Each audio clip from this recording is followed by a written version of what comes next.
Nakakuha na ng katibayan si Commission on Elections o COMELEC Chairman Attorney George Erwin Garcia na wala siyang offshore bank accounts, taliwas sa ibinibintang sa kanya. Ayon sa COMELEC official, ang katotohanan ay malalaman agad sa isang tawag lang sa customer service ng mga bangkong idinadawit sa kanya. Narito ang exclusive report ni Kyle Bulias.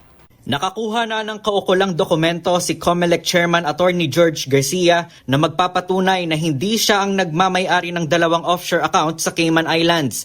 Tinutukoy ni Garcia ang dalawang account sa ilalim ng Scotiabank and Trust Cayman Limited at ang The Bank of New York Mellon na siyang iniuugnay sa kanya ni Sagip Party's Representative Rodante Marcoleta. Paliwanag ni Garcia, madali lamang umanong kumpirmahin sa mga nabanggit na bangko ang katotohanan sa pamamagitan lamang ng kanilang customer service.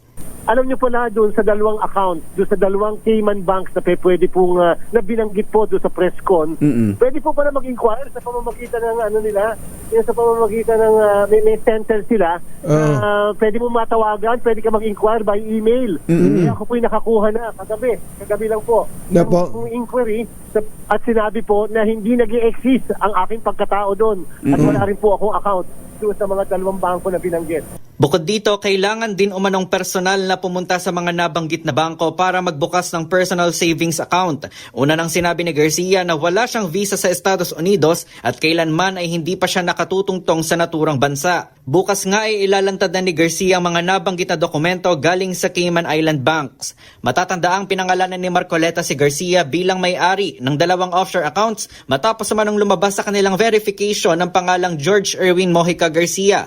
Bagay na itinanggi ng COMELEC Chairman at sinabing kahit Batman pa ang ilagay mong pangalan, basta tama ang ginamit na account number ay papasok pa rin ang transaksyon. Para sa MBC TV Network News, ito si Kyle Bulias. Una sa Pilipinas, una sa Pilipino.